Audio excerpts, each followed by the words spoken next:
तुम लोग मुझे ढूंढ रहे हो और मैं तुम्हारा यहाँ इंतजार कर रहा हूँ। मैं आज भी फेंके हुए पैसे नहीं उठा। हम तुम में इतने छेद करेंगे कि कंफ्यूज हो जाओगे कि सांस कहां से ले और बातें कहां से।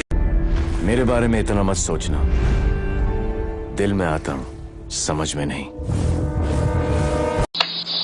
और जब ये 2.5 किलो का हाथ किसी पर पड़ता है ना, तो आदमी उठता नहीं, उठ जाता है।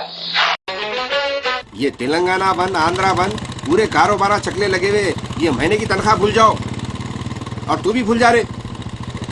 టార్గెట్ ఎవడైనా సరే వదిలే ప్రసక్తే లేదు. ఎరా బాబ్జీ ఏం చేస్తున్నారా?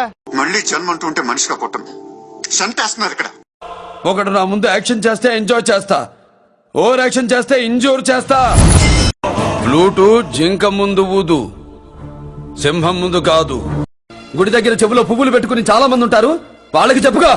నేను మాట్లాడేటప్పుడు నీ చెవులు మాత్రమే పని చేయాలి, కాదని ఇంకేది పని చేసినా నీకు నెక్స్ట్ బర్త్డే ఉండదు.